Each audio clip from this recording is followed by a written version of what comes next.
22일 달빛교회 주일 예배 또 하나님 앞에 드리도록 하겠습니다. 예배로의 부름으로 시작합니다. 여호와의 이름에 합당한 영광을 그에게 돌릴지어다. 재물을 들고 그 앞에 들어갈지어다. 아름답고 거룩한 것으로 여호와께 경배할지어다. 아멘. 영광송 시편 23편 찬양하겠습니다. 여호와 내 목자시니 부족함 없으리라. 푸른 초장과 물가로 나를 인도하심네.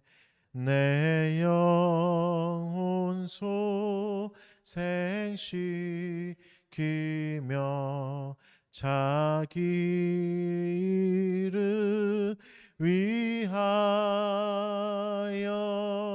생명의 의의 길로 인도하시는 도다. 내가 사망의 음침한 골짜기로 걸어도 주 지팡이와 막대기 날 안위하시리라. 내 원수의 목전에서 주상을 베푸시며 기름으로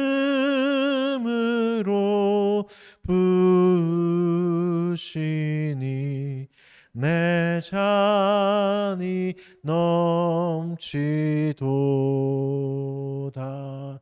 내 평생의 선하심과 주의 인자하심이 정녕 나를 따르리니 영원히 살리로다. 우리 사도신경으로 신앙을 고백합니다. 시작. 나는 전능하신 아버지 하나님 천지의 창조주를 믿습니다. 나는 그의 유일하신 아들 우리 주 예수 그리스도를 믿습니다. 그는 성령으로 잉태되어 동정녀 마리아에게 나시고 본디오 빌라도에게 고난을 받아 십자가에 못 박혀 죽으시고 장사된 지 사흘 만에 죽은 자 가운데서 다시 살아나셨으며 하늘에 오르시어 전능하신 아버지 하나님 우편에 앉아 계시다가 거기로부터 살아있는 자와 죽은 자를 심판하러 오십니다. 나는 성령을 믿으며 거룩한 공교회와 성도의 교제와 죄를 용서받는 것과 몸의 부활과 영생을 믿습니다. 아멘. 십계명 교독하겠습니다. 1계명은 무엇입니까? 너는 내 앞에 다른 신들을 내게 두지 말라입니다. 2계명은 무엇입니까? 3계명은 무엇입니까? 너는 내 하나님 여호와의 이름을 망령되게 부르지 말라입니다. 4계명은 무엇입니까? 안식일을 기억하여 지키라입니다. 5계명은 무엇입니까? 내 부모를 공경하라입니다. 6계명은 무엇입니까? 살인하지 말라입니다. 7계명은 무엇입니까? 간음하지 말라입니다. 8계명은 무엇입니까? 도둑질하지 말라입니다. 9계명은 무엇입니까? 내 이웃에 대하여 거짓 증거하지 말라입니다. 10계명은 무엇입니까? 내 이웃의 소유를 탐내지 말라입니다. 10계명을 비춰서 또 우리 안에 있는 죄악들, 날마다 행했던 생각들 주님 앞에 회개하는 시간 잠깐 갖도록 하겠습니다. 아버지 하나님, 우리 생명 있는 회개의 시간을 허락해 주셔서 감사합니다. 또 주 앞에 우리의 죄악들 내려놓고 하나님 반성하는 시간들, 뉘우치는 시간들 우리 허락하여 주시옵소서. 우리 안에 있는 수많은 죄악들 그냥 장난으로 넘어가거나 하나님 또 그냥 공적으로만 생각하는 것이 아니라 얼마나 악한 죄악이 있는지 아버지 하나님 우리가 다시 보게 하여 주시옵소서. 주님, 우리의 악함들이 얼마나 악한지, 우리의 죄악이 얼마나 더러운지 주여 보게 하여 주시고 주의 은혜 가운데 거하게 하여 주시옵소서. 하나님, 우리 안에 악함들이 있습니다. 여전히 두려움도 있고 불의함도 있고 아버지 하나님 정직하지 못했던 그런 모든 마음들이 있습니다. 주여 우리를 정결케 하시고 깨끗게 하시고 씻어 주셔서 주님이 허락하신 모든 일들이 일어나게 해 주시옵소서. 아버지 하나님, 우리의 죄악들을 용서해 주시고 우리의 음란함, 악독함, 거짓됨들, 주님 앞에 정직하지 못했던 모든 것들, 이웃을 사랑하지 못하고 이기적이었던 것들 주여 용서해 주십시오. 내 입술로 거짓말을 행하고 공공을 나게 악을 행하는 것들을 기뻐하였던 것들, 옳다 하였던 것들 주 용서하시고 이끌어 주시옵소서. 만일 우리가 우리 죄를 자백하시면 그는 미쁘시고 의로우사 우리 죄를 사하시며 우리를 모든 불의에서 깨끗하게 하실 것이요. 아멘. 감사 찬송 주님 앞에 찬양 드리겠습니다. 시편 147편 1절에서 11절 말씀입니다. 아름답고 선하다 주 찬양하는 것 예루살렘 세우며 포로된 백성과 상심한 자 모으사 주 고쳐 주시며 저희들의 상처를 싸매어 주신다. 광대하신 하나님 그 지혜 한없다. 별들을 계수하고 그 이름 부르니 겸손하고 낮은 자 붙들어 주시고 교만하고 악한 자 물리치시도다. 오 주님께 감사와 찬송을 드리자.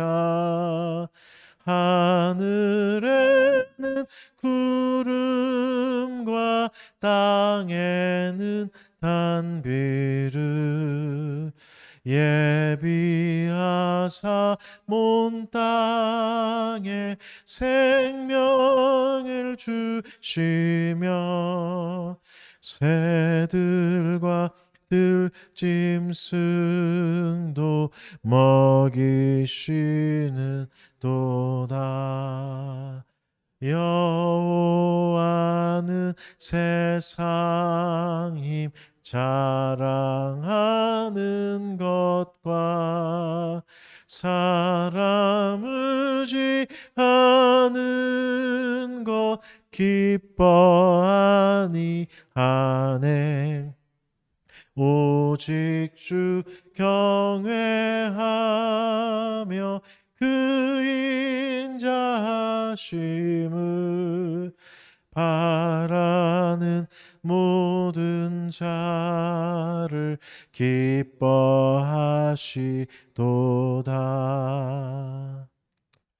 잠깐 기도하겠습니다. 사랑하는 주님 감사합니다. 하나님 당신의 영광을 비춰주시고 또 우리를 택하여 주셔서 당신의 영광을 또 전할 자로 또 함께 누릴 자로 우리를 불러주시고 세워주셔서 감사합니다. 하나님 당신의 한없는 은혜와 긍휼이 여전히 우리에게 향하고 있기에 우리가 오늘도 하나님 앞에 나와서 하나님께 예배드리고 하나님의 은혜를 기억하고 또 말씀을 듣게 되었습니다. 주의 한없는 은혜, 한량없는 은혜 하나님 우리에게 임하게 하여 주시고 또 기억하게 하여 주시옵소서. 여전히 또 죄악 가운데 게으름과 하나님 또 무미건조한 또 아무 감동 없는 신앙생활을 하고 있는 우리들을 불쌍히 여겨 주시옵소서. 경건의 능력을 잃어버린 지체들이 있다면 주여 오늘 이 시간 찾아가셔서 다시 한 번 더 경건의 시간들을 사모하게 하여 주시고 또 하나님을 향해서 경건한 삶을 포기하지 않게 하여 주시옵소서. 주님, 우리의 죄악이 너무나 붉어서 우리가 어떤 상태에 있는지도 알지 못하고 어떠한 모습인지도 깨닫지 못하는 강팍한 우리의 심령을 깨우쳐 주셔서 주님으로 인하여서 은혜를 누리는 것 깨닫게 하여 주시고 우리의 죄악들 주님 앞에 다 내어놓게 하시옵고 정말 생명 있는 회개를 하게 하여 주셔서 주의 은혜를 마음껏 누리는 우리가 되게 하여 주시옵소서. 사랑하는 지체들 한 사람 한 사람 기억하여 주시옵소서. 또 힘겨운 생계의 자리에서 또 투쟁하고 있고 열심히 일하고 있는 지체들이 있습니다. 세임과 능력을 더하여 주시옵고 이 어려운 시간들 이겨낼 수 있도록 도와주시옵소서. 직장에서 살아간다는 것이 때로는 오해도 받고 때로는 눈물도 흘리고 상처도 받는 수많은 고통 가운데 그냥 널브러져 있는 그런 상태로 살아갈 때도 많습니다. 주여 우리를 불쌍히 여겨 주시고 하나님의 그 모든 공격과 고통 속에서 우리를 끝까지 보호하심을 잊지 않게 하여 주시고 사랑하는 지체들 한 사람 한 사람 위로하시고 붙잡아 주시고 붙잡아 주시옵소서. 고민이 있는 지체들이 있다면 하나님이 선한 지혜를 더하여 주셔서 하나님이 원하시는 것이 무엇인지 밝게 알게 하여 주셔서 잘 판단하고 잘 생각하여 잘 고민 결정을 내릴 수 있게 해 주십시오. 새로운 직장을 찾고 있는 지체들도 있습니다. 직장 길을 열어주시고 또 하나님이 원하시는 자리로 원하시는 때에 잘 갈 수 있도록 잘 그리고 자기를 잘 갈고 닦고 주신 은사들 잘 활용하고 하나님 잘 연습하고 노력하여서 스펙을 잘 쌓아갈 수 있도록 도와주시고 인도하여 주시옵소서. 주님 우리가 주님 아니면 은혜 없이는 살아갈 수 없는 존재임을 알게 하여 주셔서 우리가 언제 무엇을 하든지 간에 하나님의 은혜가 안에 있음을 기억하게 해주시고 멀리 있는 지체들 기억해 주시고 인도하여 주시옵소서. 특별히 주님 국제적으로 많이 어려운 가운데 있습니다. 특별히 아프간에 어려운 상황들이 있는데 주여 기억하여 주시고 그 나라 가운데 하나님의 긍휼이 임하게 하여 주셔서 고통받는 약자들 연약한 여성들 하나님 그들의 신음과 탄식을 들어주셔서 주여 구할자를 보내주셔서 구하여 주시고 하나님 그 나라의 정세들을 하나님 국제사회들이 계속해서 관심 가지고 도와줄 수 있도록 하나님 은혜 내려주시고 도와주십시오. 함께 손 모으고 기도하는 일들에 게으르지 말게 하여 주시옵고 또 그 나라를 위해서 기도하는 것들 하나님 우리가 열심을 내어서 간구할 수 있게 하여 주시옵소서. 이 시간에도 말씀을 듣습니다. 우리의 마음을 새롭게 하여 주시고 또 새로운 심령으로 새로운 말씀으로 또 하나님 의지하고 또 하나님 또 바라보는 그런 은혜의 시간 되도록 인도해 주시고 이끌어가 주시옵소서. 감사드리며 예수님 이름으로 기도합니다. 아멘. 오늘 말씀은 스가랴 6장 1절에서 15절까지 말씀입니다. 스가랴 6장 스가랴 6번째 시간이죠.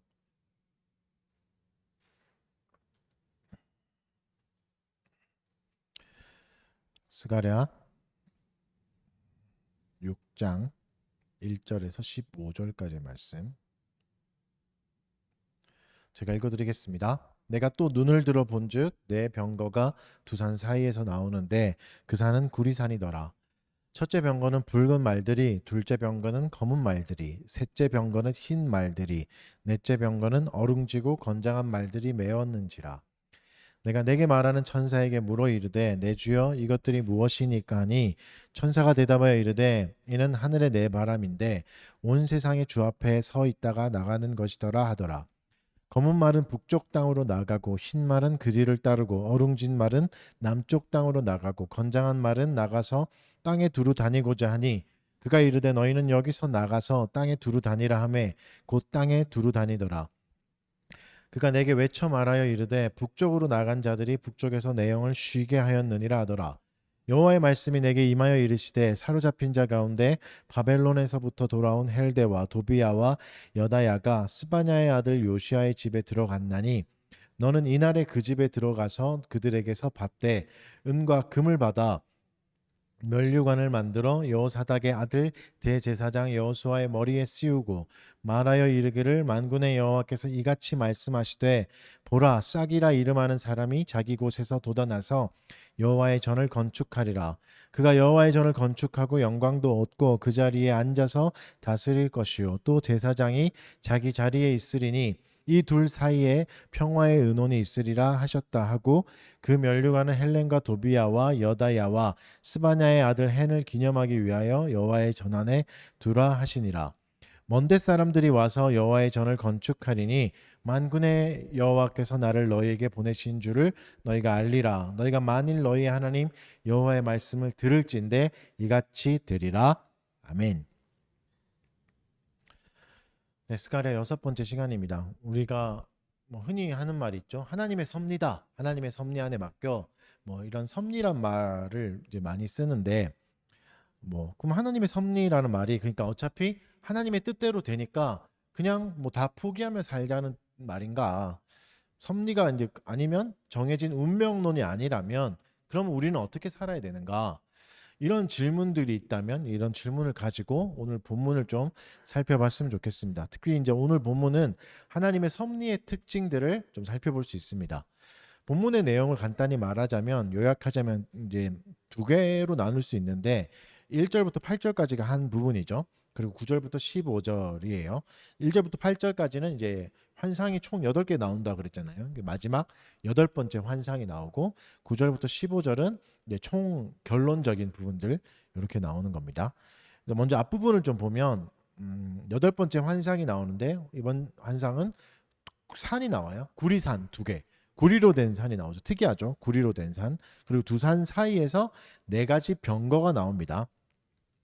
구리산에서 나온 병거는 그리고 이제 남쪽과 북쪽으로 두 쪽으로 나눠져서 나가요. 북쪽으로 가고 한 말은 이제 막 다니죠. 북쪽으로는 검은 말이 먼저 가고 이어서 흰 말이 가고 남쪽 땅으로 어룽진 말이 가고 또 건장한 말은 땅에 두루 다니고자 해서 허락받고 땅에 막 두루 다니죠. 그리고 이들의 활동을 보면서 하나님의 영이 쉰다. 이렇게 이제 말씀하시는 게 8번째 마지막 환상이고 이어서 9절부터는 환상들의 정리를 하고 이제 결론이라는 부분이 나와요. 특히 이제 특이한 이름들이 좀 나오는데 바벨론 포로 생활에서 귀환한 헬데, 도비야, 여다야, 스바냐의 아들 요시야 집에 이제 들어가서 이제 은과 금을 받아오라고 하죠. 스가랴 보고 은과 금을 받아서 면류관을 만듭니다. 면류관을 2개를 만든다고 이제 추정되는데 2개를 만들어서 대제사장 여호수아에게 씌우고 그리고 이제 여호와께서 싹이라 이름하는 씨앗 싹이라고 이제 줄기라고 말하는 줄기 거죠. 싹이라 이름하는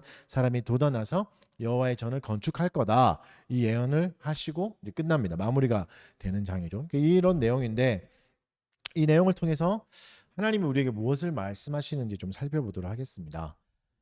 먼저 이제 환상이 계속 나오면서 계속 반복됐던 장면들이 있는데 바로 질문하는 장면이에요.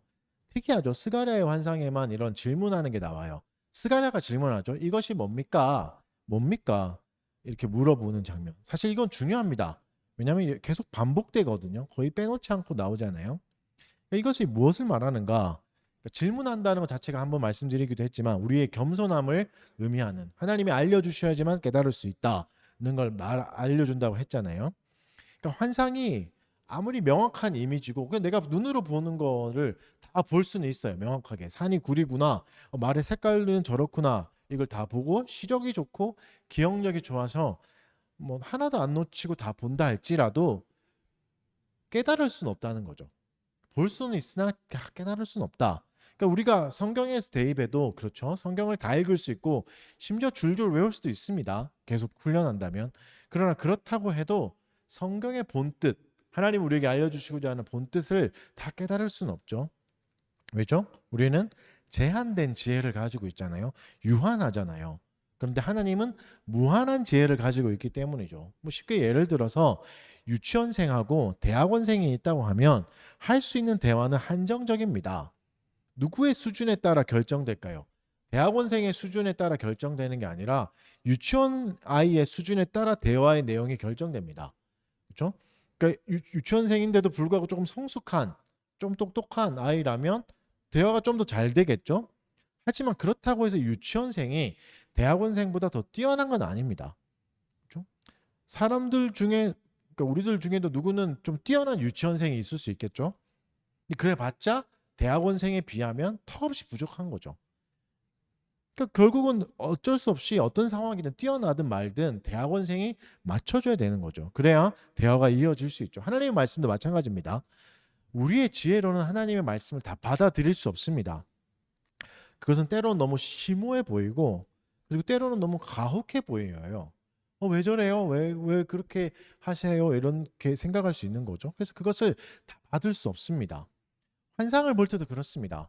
우리가 구석구석 아주 세밀하게 사진을 찍듯이 다 볼 수 있어요. 그렇다고 해서 그 환상을 통해서 그리고 기가 막힌 해석도 만들어낼 수 있습니다. 많이 그렇게 하고 있죠. 무릎이 탁 쳐지는 그냥 와 그렇구나 뭔가 다 뚫어지는 그런 해석을 줄 수 있고 또 감동이 있을 수 있고 또 눈물 나게도 할 수 있죠. 그런 메시지를 만들어낼 수 있습니다. 그런데 그렇다 할지라도 그것이 원저자의 의도인지는 모릅니다. 확실히 하나님이 진짜 전달하고자 하는 건 모르는 거죠. 이 말은 뭔 말이죠? 원저자의 의도와 상관없이 거짓된 감정, 증폭된 감동을 만들어낼 수 있다는 거죠. 근데 이게 왜 문제가 되는가? 아니 뭐 성경 읽고 은혜 받고 해석 잘해주면 좋은 거 아닙니까? 라고 생각할 수 있어요. 우리는 일단 그렇게 해왔고. 근데 한번 예를 들어 봅시다. 이제 한때 제가 이제 주일날만 되면 굉장히 기다려지던 게 있어요. 물론 예배는 아니었고 출발 비디오 여행이라는 프로그램 아시나요? 그런 프로그램이 있었죠. 주일날 하는 이제 뭐 그런 코너 중에 이제 뭐 두 가지 영화를 나와서 막 비교하는 그런 코너가 있잖아요. 개그맨이 나와서 하는. 그 되게 재밌었고 인기가 많았죠. 지금도 하는지를 모르겠는데. 근데 이제 그런 워낙 영화를 좋아하니까 저는 그런 걸 보면서 좀 이상한 게 있었는데 그걸 보고 진짜 저 영화 재밌겠다고 해서 이제 보면 막상 그렇지 않은 경우가 종종 있었던 거죠. 이게 편집에서 되게 재밌고 재밌겠다 막 이랬는데 전혀 그런 영화가 아닌 거죠. 그래서 이제 뭐 어떤 사람들은 뭐 사기꾼이다, 영화 사기꾼이다 이렇게 얘기하기도 하잖아요. 왜 그렇죠? 실제 영화는 그렇지 않은데 너무나 박진감 넘치게 포장해서 보여주니까 그렇죠. 엄청 쫄깃쫄깃한 영화 같았는데 실상 보면 그냥 지루한 영화죠. 이런 현상이 안 좋은 점이 뭡니까? 만약에 사전 정보 없이 그냥 선입견 없이 영화를 봤다면 그 영화를 훨씬 더 잘 즐길 수 있어요. 본의로. 왜냐하면 영화가 막 쫄깃쫄깃하고 그런 영화만 있는 게 아니잖아요. 되게 정적인 영화도 있거든요. 미장센이 되게 예쁜 게 화면과 뭐 이런 영상미가 있는 그런 영화도 있잖아요. 그냥 흘러가는. 그리고 음악을 듣는 영화도 있고 스토리가 중요한 영화도 있는데 그가 전달하고자 하는 메시지와 재미를 놓쳐버리게 되는 거죠. 그렇게 편집된 짧은 영상만 보면 이것을 왜곡이라고 부르죠. 왜곡이라 부르는 거죠. 그러니까 우리가 읽는 성경이 이렇게 되면은 안 됩니다. 사실 여러분도 그런 질문이 생겼을지도 모르겠는데 저는 좀 그런 질문이 생겼어요. 교회를 다니고 설교를 하다가 설교를 또 듣기도 하는데 이런 질문이 생긴 거죠. 설교는 재밌는데 설교를 듣기도 좋은데 성경 읽기는 왜 이렇게 힘들까? 이런 고민이 좀 들었어요. 그러니까 여러분 요즘 웬만한 성경 본문은 인터넷 세상에 설교로 다 나와 있잖아요. 그래서 웬만하면 다 찾아볼 수 있거든요. 그래서 참 좋아요. 은혜가 되는 설교도 있고 좋아요. 근데 막상 다시 성경으로 돌아오면 그 맛이 안 나는 거죠. 설교 때는 되게 이랬는데 안 이런 거죠. 물론 이제 설교자가 하나님의 말씀을 우리가 잘 알아들을 수 있도록 잘 해석해주고 전달해줘서 그런 거일 수도 있고 저의 독해력이 떨어져서 그럴 수도 있겠죠. 잘 못 읽으니까. 근데 그런 경우 말고 그런 경우로 말하는 게 아니라 결이 다른 경우가 있어요. 결이 전혀 다른. 그러니까 요리로 치면은 감자만 가지고 요리를 했는데 삼계탕이 나오는 거예요. 이게 되게 웃기죠? 그냥 이상한 거잖아요. 물론 더 맛있고 훨씬 좋겠죠. 감자 가지고 삼계탕 나오면 이득이잖아요. 근데 합리적인 의심을 해볼 수 있죠. 뭔가 중간에 이상한 일이 생겼다. 감자를 넣었는데 닭이 나온다면 뭔가 이상한 일이 생긴 거예요. 뭔가 개입을 했고 뭔가 들어간 거죠. 여러분 성경 본문은 때로는 너무 냉랭하게 흘러가는 본문이 있거든요. 근데 그 본문을 기반으로 한 설교가 너무 유쾌하다면, 그리고 성경 본문은 그냥 우리를 찌르고 끝나기도 합니다. 상처를 싸매주지 않고 그냥 찌르기만 하고 끝나기도 해요. 슬프게 끝나기도 해요. 근데 그 본문을 기반으로 한 설교가 너무 감동적이라면 이건 필시 중간에 뭔가 문제가 생긴 겁니다. 그러니까 아무리 결과가 좋다 해도 왜곡이 된 거죠. 은혜가 있고 깨달음이 있고 감동이 있다고 해서 좋은 게 아닙니다. 그렇죠? 우리는 그걸 원하지만, 저도 그런 걸 원하지만 성경의 원뜻을 잘 드러내는 설교가 되어야 되는 거죠. 왜 이런 얘기를 하냐면, 저의 생각도 좀 바뀐 거고, 저도 이제 바뀌어가고 있는 거고, 저도 이제 영화 프로그램 진행하는 사람 같은 설교자가 되고 싶었던 거죠. 성경에서 보다 더 재밌게, 더 감동적으로 하고 싶었는데, 근데 그게 진짜 맞는가라는 고민이 이제 좀 들기 시작했고, 원뜻을 더 잘 드러내야 되지 않나? 그러니까 오늘 스가랴도 질문하잖아요. 하나님께 묻잖아요. 이게 맞나요? 이렇게 묻는 것처럼 하는 거죠. 근데 왜 갑자기 제가 또 설교 얘기를 하냐면, 우리가 듣는 설교의 방식이 나도 모르게 성경을 해석하는 방식이 됩니다. 여러분이 들은 방식대로 설교를 해석해요. 나도 알게 모르게 영향을 받아요. 그리고 그렇다 할지 않을지라도 우리가 계속 말씀을 듣고 먹는데 계속 감자를 가지고 삼계탕을 계속 만들어내는 설교를 정상적으로 할 수 없는 거죠. 그렇죠? 정상적으로 할 수 없는 거죠. 그래서 이제 여러분, 개인적으로 우리가 성경을 읽을 때, 혼자 읽을 때 무리하게 감동을 가져오려고 하지 맙시다. 않아야 됩니다. 그리고 때로는 무미건조하게 넘어가야 될 때도 있습니다. 하나님이 그걸 원하시니까. 그렇게 말씀하실 때도 있잖아요. 때로는 울다가 끝나기도 해야 됩니다. 눈물만 흘리다가. 그리고 또 가슴이 아프다가 미처 위로도 못 받고 끝나는 본문도 있잖아요. 그럼 그렇게 끝나야 돼요. 그러니까 성경이 말하는 데서 말해야 되고, 멈추는 데서 우리의 해석도 멈춰야 되는 거죠. 과한 것을 덕지덕지 붙여서 억지 감동을 만들어내는 게 결과가 좋다고 해서 맞는 게 아니죠. 스가랴를 보십시오. 계속 물었습니다. 하나님, 이게 맞나요? 그건 뭐죠? 개인적인 해석을 경계해서 그렇죠. 이거 내가 왜 이렇게 생각되는데 이거 맞나요? 자기 마음대로 해석해 버릴까 봐 계속 물었던 거 아니겠습니까? 여러분, 하나님의 부르심을 받은, 음성을 들은 스가랴도 하나님께 물었다면 우리는 어떻게 해야 됩니까? 하나님께 계속 물어봐야 되죠. 물론 우리를 하나님 묻는다고 하나님이 뭐 음성으로 들려주시거나 그런 일이 뭐 간혹 있겠지만 자주는 없겠죠. 어떻게 해야 되죠? 하나님께 묻는다는 거 뭐죠? 성경을 다른 부분으로 보는 거죠. 우리는 할 수 있는 게 뭐죠? 스가랴에게는 없었지만 우리에게 있는 거는 성경책이 있잖아요. 66권의 성경책으로 다른 부분도 같이 읽어보는 거죠. 하나님이 다른 부분에서는 이 주제를 어떻게 말씀하셨는가? 이게 맞는가? 성경의 흐름 안에 맞는가? 여러분, 성경에 감동이 없을 수도 있습니다. 가슴만 아프고 머리만 복잡하다 끝날 수도 있어요. 하지만 그것이 하나님이 주시는 결론이라면 일단 받아봐야 됩니다. 그리고 그것과 함께 살아봐야 됩니다. 하나님이 우리에게 저주를 내리신다면 그냥 꼼짝없이 저주를 받아야 되는 거죠. 그걸 자꾸 피하거나, 아유 난 사랑받기 위해 태어난 사람인데 왜 이런 게 있어, 이런 건 성경이 아니야, 이렇게 부정하지 말고, 그건 성경보다 내가 더 큰 거잖아요. 그렇죠? 그러니까 하나님 주신 것이니까 그대로 받을 때 우리에게 유익이 있는 겁니다. 이런 생각으로 환상을 다시 봅시다. 그러니까 마지막 환상, 여덟 번째 환상에는 구리로 된 두 개의 산이 나오죠. 구리로 된 산은 기이한 그림입니다. 이제 보통 산은 흙으로 돼 있잖아요. 흙으로 된 산인데 돌로 돼 있거나 금속으로 된 산이기에 훨씬 더 단단하겠죠. 무너지지 않습니다. 이건 결국은 무너지지 않고 변하지 않는 하나님의 작정을 말하는 거죠. 하나님의 작정은 실패하지 않습니다. 하나님이 작정하신 것은 우리의 작정과 달라요. 반드시 이루어집니다. 또 구리사는 또 다른 해석도 가능하죠. 우리가 8개의 환상을 보면서 계속 했던 그 해석 중에 하나가 뭐였죠? 성전하고 비교해서 비슷한 모양이 있었잖아요. 기억나시죠? 그래서 이전의 환상들이 출애굽 시기의 성막과 솔로몬의 성전과 비슷한 이미지를 가지고 있는 것을 연결해서 봤던 것처럼 두 개의 구리산도 솔로몬 성전에 비슷한 이미지가 있어요. 뭐가 있죠? 구리로 된 기둥이 두 개가 있죠. 야긴과 보아스라고 하는 두 기둥이 있는 거죠. 근데 이 두 기둥은 뜻이 있죠. 야긴은 하나님의 능력으로라는 뜻이 있고, 보아스는 그가 세우신다라는 뜻이 있죠. 그러니까 하나님이 능력으로 하나님이 세우신다. 이게 뭐죠? 이게 작정이잖아요. 하나님의 능력을 하나님이 원하시는 대로 하신다. 이게 작정. 그러니까 또 다른 해석으로 봐도 결국은 작정을 말하는 겁니다. 두 개의 기둥도 결국 하나님을 상징하고 변하지 않는 하나님의 작정과 연결되는 거죠. 그러면 구리산처럼 변하지 않는 하나님의 뜻, 하나님의 작정은 무엇인가? 이것은 네 개의 병거로 표현됩니다. 이 네 개의 병거는 사실 첫 번째 환상 기억나시나요? 오래돼서 벌써 그렇죠?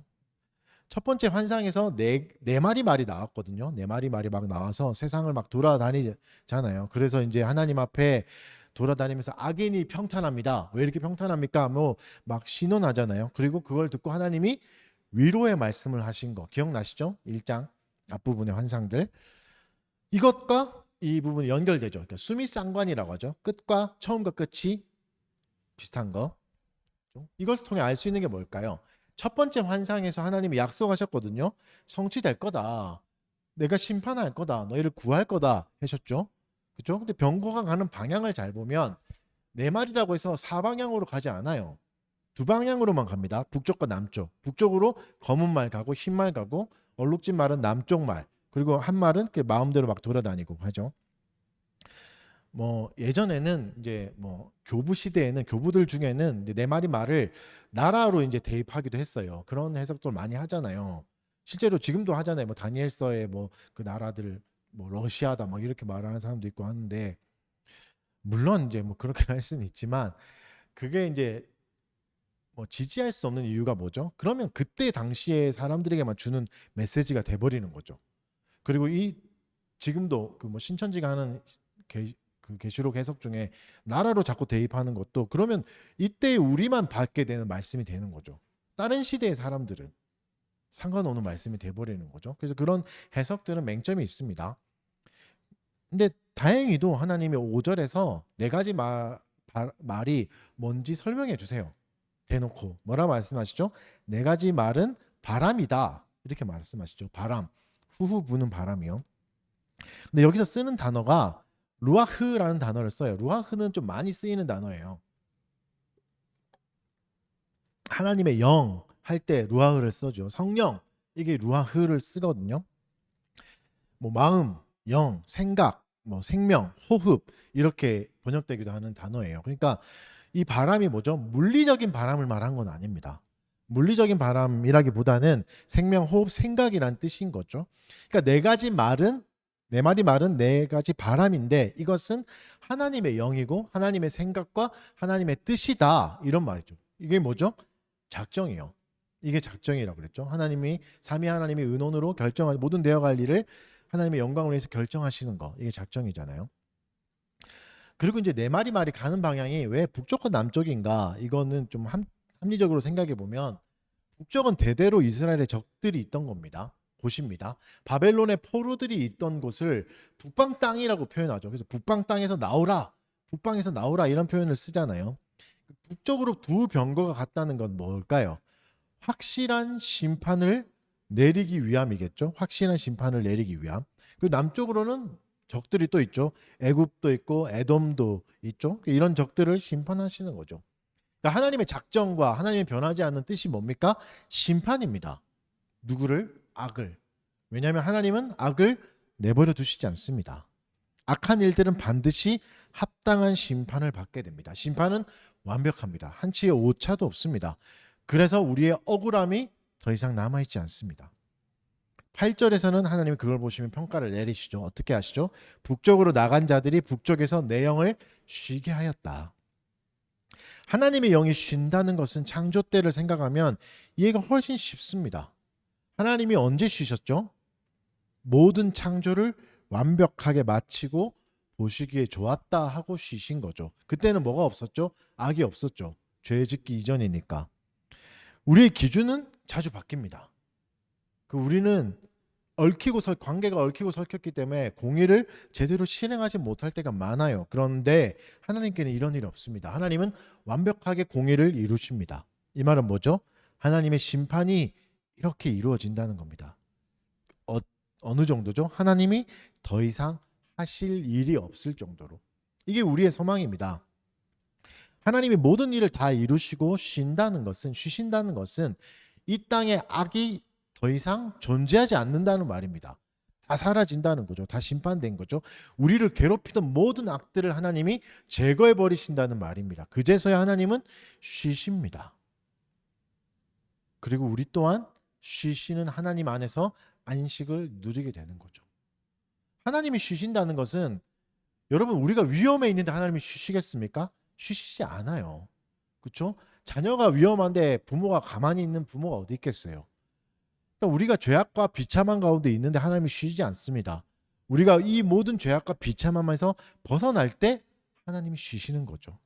그러니까 우리에게 있는 어떠한 상처와 아픔도 남지 않게 된다는 말입니다. 하나님이 쉬신다는 말은 주께서 모든 악을 심판하시는 그날에는 우리를 괴롭히던 과거의 괴로운 시간들, 괴로운 상처들로부터 우리는 완벽하게 자유로워지는 거죠. 그래서 하나님이 더 이상 뭔가 하실 필요가 없는 거죠. 보시기 좋았더라고 하실 겁니다. 우리에게 조금 더 적용해 봅시다. 이 부분을. 우리 인생에서 이런저런 일들이 일어나잖아요. 겪고 싶지 않았던 고통을 겪은 적도 많고 그게 상처가 되거나 트라우마가 돼서 우리를 지금까지 괴롭히는 일들이 있습니다. 그리고 과거의 게으름 때문에 지금 힘든 인생을 살기도 하죠. 앞으로의 인생엔 또 어떤 일이 벌어질까 보장되어 있는 건 아무것도 없죠. 그러니까 공포와 불안이 여전히 우리를 갉아먹고 있습니다. 우리의 인생을 좀먹고 있는 거죠. 그런데 하나님이 우리의 이 가여운 인생을 보시며 보시기 좋았다라고 말씀하시는 거죠. 이제는 쉬시니까 완벽하고 쉬신다고 얘기하는 거죠. 이유가 뭐죠? 작정 때문이죠. 우리의 인생이 하나님의 작정대로 영광으로 맺어질 것이고 하나님의 섭리대로 흘러갈 것이죠. 섭리대로 흘러가면 끝이 뭐죠? 하나님의 평가하시기에 좋았더라 라고 말하는, 더할 나위 없이 좋다라고 평가해 주시는 거죠. 이게 우리가 누릴 은혜입니다. 누려야 되는 은혜입니다. 상처 많고 흠 많은 인생, 이번 생은 틀렸다 뭐 이렇게 생각하는데 하나님은 그렇게 평가하지 않는 거죠. 더할 나위 없는 인생이다, 이번 생은 완벽하다라고 말씀해 주시는 거죠. 그거면 된 거죠. 여러분 지금 좀 찌질해 보이고 비참해 보여도 괜찮습니다. 결국 구리산 같은 변함없는 작정이 우리의 삶에서 실현될 거니까 우리는 하나님을 신뢰하면서 살아가면 됩니다. 그러니까 더 이상 인생을 저주하지 마십시오. 과거를 저주하지 마십시오. 상황들을 저주하지 마십시오. 하나님이 합력해서 결론은 선으로 만들어 가실 것입니다. 그러면 결국 하나님이 변함없는 작정이 우리를 하나님께로 돌아오게 하는 것이고 우리를 영화롭게 하시는 거라면 우리에게 소망이 생기는 거죠. 물론 여러분 이게 너무 큰 점프예요. 아니 이렇게 흠 많은 인생이 어떻게 더할 나위 없는 인생이 될 수 있는가 생각하면 깝깝해 보이죠. 불가능해 보이고 믿어지지도 않고 뭐 저도 그렇습니다. 제 인생이 어떻게 그렇게 될 수 있을까 생각하는데 옆에 사람의 인생을 봐도 그렇죠. 아니 제 인생이 어떻게 바뀔 수 있을까 막막합니다. 하지만 우리 인생 자체에 소망이 있는 게 아닙니다. 하나님의 변함없는 작정에 우리의 소망이 있습니다. 변함없는 작정은 우리를 찾아오시죠. 변함없는 작정은 우리와 멀리 떨어져 계시지 않습니다. 직접 사람이 되셔서 찾아오시기도 하셨죠. 우리 인생에 찾아오신 그분께 우리의 소망이 있습니다. 그래서 오늘 본문의 나머지 부분 9절부터 15절은 우리 인생에 찾아온 소망에 대해서 얘기하고 있습니다.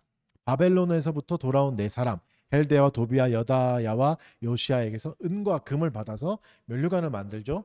이거는 근데 두 개의 면류관으로 보는 게 좀 합당합니다. 왜냐하면 은과 금으로 다 섞어서 만든 게 아니라 은 따로 금 따로 이렇게 봐오는 게 맞아요. 왜냐하면 면류관을 복수형으로 쓰거든요. 단어를 복수를 써요. 그러니까 한 개가 아니라는 거죠.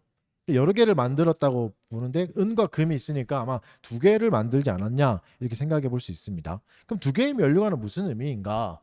두 개의 관을 썼다는 건 두 개의 직분을 받은 거죠. 대제사장 여호수아에게 두 개를 씌워 주시죠. 사실 앞에는 스룹바벨이 나왔잖아요. 총독인 스룹바벨, 정치적인 리더였던 스룹바벨이 나오는데 여기는 등장하지 않아요. 여호수아만 나와요. 그리고 두 개의 직분을 주시죠. 그러니까 스룹바벨이 가지고 있던 것도 주시지 않을까. 여호수아에게 주신으로 볼 수 있죠. 그런데 이게 여호수아가 대단해진 게 아닙니다. 아, 여호수아가 이제는 대단해져서 끝판왕이 돼서 두 개를 다 받았다 이게 아니라 무언가를 그걸 그리고 아예 여호수아에게 주시지 않죠. 오늘 본문에 보면 기념하기 위해서 여호와의 전안에 두라 이렇게 말씀하시죠. 여호수아가 쓰고 다니라 이렇게 말씀하시는 게 아니라 여호와의 전안에 두라고 말씀하시죠. 그러면 이 두 면류관이 굉장히 상징적인 의미가 있다는 겁니다. 기념하기 위한 거니까. 결국 무슨 말이에요? 스룹바벨이 맡았던 왕의 직분, 여호수아가 맡았던 제사장의 직분이 두 개가 하나가 되는 거죠. 두 가지 직분을 동시에 행하게 되는 거죠. 그러면 여러분 두 가지 직분을 동시에 가진 존재라고 하면 자연스럽게 예수 그리스도가 떠오르시죠. 두 면류관을 가진 분은 예수 그리스도의 예표인 거죠. 예언인 거죠. 예수 그리스도 생각할 수 있죠. 그리고 12절에서는 아예 대놓고 알려주십니다. 보라, 싹이라 이름하는 사람이 자기 곳에서 돋아나서 여호와의 전을 건축하리라. 싹이라는 단어는 이제 미래에 나타날 다윗의 후손을 의미하는 경우가 많았어요. 성경 구약에서는. 그리고 여기서 싹이라 이름하는 사람을 표현을 쓸 때 좀 어려운데 3인칭을 써요. 여호수아를 가리켰다면 2인칭을 썼을 건데 3인칭을 쓰죠. 제3의 인물이죠. 물론 이게 스룹바벨을 의미할 수도 있습니다. 그렇다면 스룹바벨과 함께 성전을 건축하는 거죠. 그러면 그 당시의 상황에 맞는 예언으로 볼 수 있는 거죠. 그런데 거기서 그치지 않고 이 시대에 우리에게는 어떤 의미인가를 보면 그리스도를 볼 수밖에 없는 거죠. 그러니까 더 넓게 보면 예수 그리스도까지 볼 수 있는 거죠. 이 그리스도의 직분까지도 볼 수 있는 겁니다. 이 모습은 결국 장차 올 메시아의 모습인 거죠. 왕과 제사장의 권위를 가진 최고 존엄한 존재가 작은 싹으로 오셔서 우리를 다스리시는 거죠. 이게 우리에게 복된 소식입니다. 그리스도가 오셔서 우리의 오점 가득한 인생을 의롭다 해주시는 거죠. 그 결과는 뭐 어떻게 됩니까? 결과가 중요합니다. 그렇게 돼서 뭐가 되나, 어떤 변화가 일어나나, 무슨 일이 일어나나 15절을 보면 먼데 사람이 와서 여호와의 전을 건축한다고 해요. 먼데 사람이 뭡니까? 공간적으로 멀기도 한 이방인이겠죠. 이방인은 어떤 존재죠? 절대 상종할 수 없던 존재입니다. 절대 하나가 될 수 없는. 왜죠? 그들은 절대 천국에 들어갈 수 없다고 생각했으니까. 근데 그렇게 먼 존재들이 이제는 그리스도의 몸이 되는 거죠. 그리스도의 몸 된 성전을 만드는 거죠. 이런 일들이 그리스도 안에서 일어난다고 예언해 주시는 겁니다. 그러니까 우리의 못난 인생이 왕 대신 그리스도로 하여금 더할 나위 없는 인생이 되고 내 인생이 그렇게 된다면 다른 이의 인생도 마찬가지인 거죠. 저 사람은 안 돼. 이렇게 결론 내리지 마십시오. 오늘 본문에서 하나님은 그렇게 말씀하지 않습니다. 먼 데에 있는 사람도 와서 지체가 된다고 약속해 주시죠. 그리스도는 우리를 연합하게 합니다. 저 사람은 이상한 사람이 아닌 거죠. 나와 다르기에 다른 역할을 가지고 있는 사람인 거죠. 우리는 하나의 지체로 본다면 누군가는 입의 역할을 가진 사람이 있고 심장의 역할을 가진 사람도 있을 겁니다. 뭐가 중요합니까? 다 중요하죠. 왜냐하면 심장이 없어도 죽고 입이 없어도 정상적인 생활을 못 하잖아요. 뭐 하나만 빠져도 우리의 인생은 완전히 달라집니다. 나와 다른 사람을 지체로 보내주셨습니다. 그럼 쟤는 왜 저래가 아니라 저런 모습이 있기에 우리가 한 몸이 될 수 있구나. 교회가 하나가 될 수 있구나라고 생각해야 됩니다. 특히 부부관계에서 이걸 제일 많이 느낄 겁니다. 다릅니다. 그러나 그 자체로 온전한 인생입니다. 그래서 인정해주고 받아들여줘야 되는 거죠. 그를 통해서 그녀를 통해서 우리는 그리스도의 몸을 이룰 수 있는 거죠. 우리의 편견과 우리의 혐오를 그리스도가 사라지게 하셨습니다. 그래서 우리는 믿음의 눈으로 서로를 바라봐야 돼요. 나만 사랑받기 위해 태어난 존재가 아니라 내 옆에 있는 지체들도 그렇다는 거죠. 그리고 지금 실망스러운 모습을 보일 수 있어요. 그러나 그들이 주님의 지체가 된다는 사실을 신뢰해야 됩니다. 그렇다면 우리의 태도는 달라질 겁니다. 아이, 쟤는 고쳐야 될 아이야. 쟤는 그냥 소망 없는 아이야. 이런 생각을 가지고 대하는 것과 저 사람도 그리스도의 몸이다. 지체다. 우리는 한 몸이다. 저 지체가 없으면 나는 안 된다. 이런 생각을 가진 사람은 태도가 다릅니다. 상대를 무조건 배제하고 바꿔버리고 개선해야 될 대상으로만 본다면 함께 살아갈 수가 없습니다. 함께 살아갈 존재로 봐야 돼요. 그 사람이 있기에 우리가 완전해질 수 있는 겁니다. 함께 그리스도의 몸을 세우는 동역자가 되는 것이죠. 여러분, 하나님이 나의 성격을 다 아십니다. 나의 모든 걸 다 아시죠. 내가 어떤 사람과 잘 맞는지도 하나님이 더 잘 아시죠. 그런데 맞지 않는 사람을 보내주세요. 나의 성정과 다른, 나의 성격과 다른, 나는 저런 사람과 잘 안 맞는데 근데 보내주세요. 그러면 우리가 할 일은 그 사람을 밀어내는 게 아니라 혐오시키고 아예 그냥 제껴버리는 게 아니라 합력하는 방법을 연구해야 되겠죠. 하나님이 보내주셨으니까, 다 알고 주셨으니까. 물론 이건 쉽지 않습니다. 하지만 절대 포기해서는 안 되는 일인 거죠. 말씀의 결론을 맺겠습니다. 정리해 볼까요? 하나님이 악을 심판하시고 우리를 구원해 주시는 게 작정이죠. 당신의 영광으로 우리를 이끌어 가지고 영화롭게 만들어 주시는 거죠. 그리고 구원해 주시고 끝나는 게 아니라 다양한 사람을 지체로 불러 주셔서 우리가 꿈꿀 수 없던 연합을 이루게 하십니다. 이게 우리가 누려야 될 복이죠. 근데 마지막에 단서가 있습니다. 15절에 너희가 만일 너희의 하나님 여호와의 말씀을 들을진대 이같이 되리라. 무슨 말씀이죠? 너희가 하나님의 말씀을 듣고 실천하면 이렇게 될 거다. 그러니까 하나님의 약속이 올 때는 항상 합당한 우리의 반응의 요구도 같이 옵니다. 이 말은 뭐죠? 하나님의 주권과 인간의 책임은 함께 가는 겁니다. 하나님의 주권만 이만큼 하고 인간은 아무것도 없고 이게 아니라 함께 가는 거죠. 어느 하나도 부정되지 않습니다. 두 개는 대립하는 개념이 아니에요. 하나님의 주권과 인간의 책임은. 그러니까 하나님의 약속은 아주 작은 사람들을 통해서 이루어질 겁니다.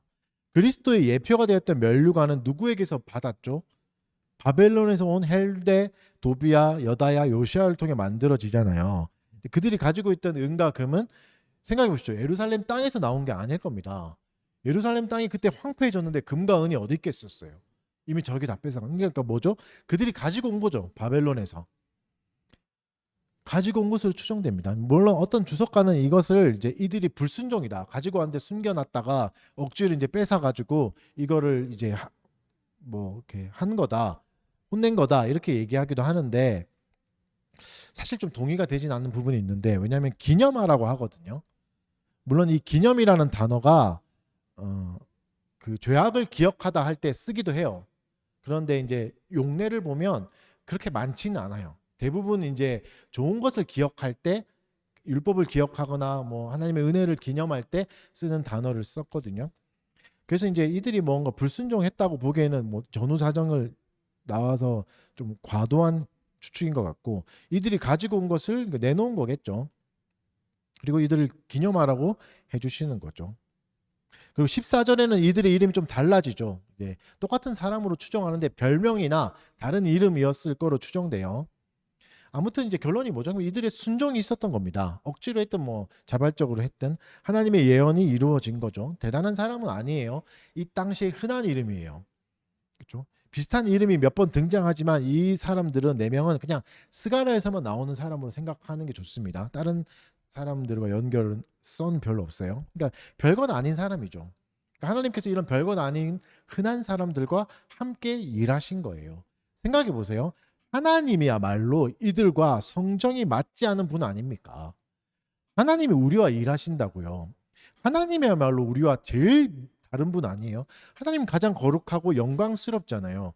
하나님은 거짓이 없잖아요. 근데 우리는 자주 속이고 음란하고 거짓되고 경건하지도 않잖아요. 그러니까 하나님과 가장 안 어울리는 존재가 우리인데 하나님이 우리와 함께 하시기를 원하시는 거죠.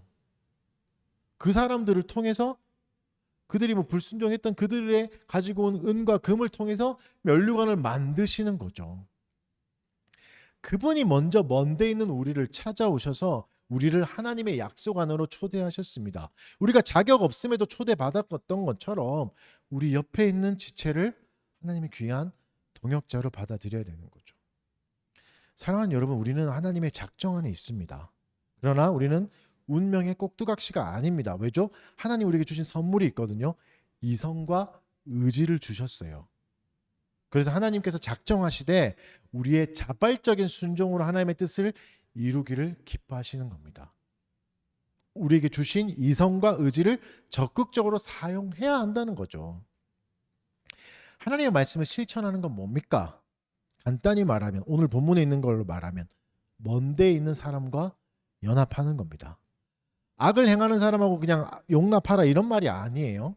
내가 연합할 수 없는 다른 사람들과 연합하라는 겁니다. 이웃사랑을 실현하라는 거죠.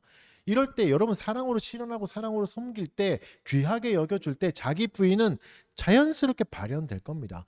대학원생이 유치원생을 사랑해서 유치원생과 대화하고 싶을 때 자연스럽게 자기를 부인하고 유치원생의 수준으로 맞춰주는 것처럼요. 그것을 통해 우리는 그리스도가 주신 복을 누릴 수 있는 거죠. 이게 하나님의 말씀의 실천입니다. 이렇게 사셔야 됩니다. 이렇게 살아가십시오. 기도하겠습니다.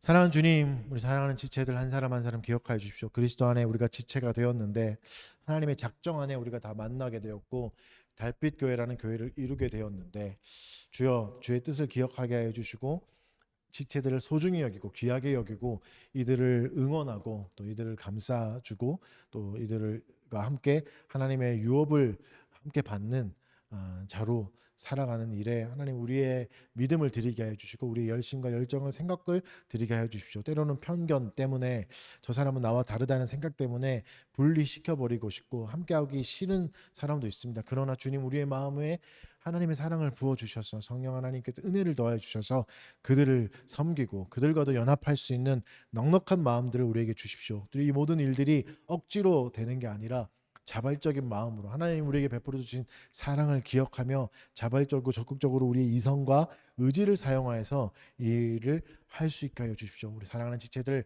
말씀으로 살기 위해 노력하고 있습니다.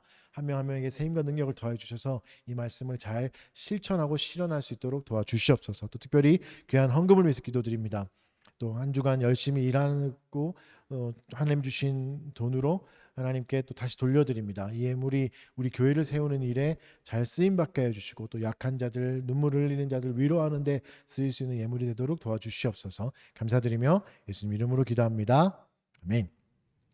우리 감사의 마음으로 찬송 아까 불렀던 시편 147편 이번에는 3절과 4절만 찬양합시다. 오 주님께 감사와 찬송을 드리자. 하늘에는 구름과 땅에는 단비를 예비하사 온 땅에 생명을 주시며 새들과 들짐승도 먹이시는도다. 여호와는 세상이 자랑하는 것과 사람 의지하는 것 기뻐 아니하네. 오직 주 경외하며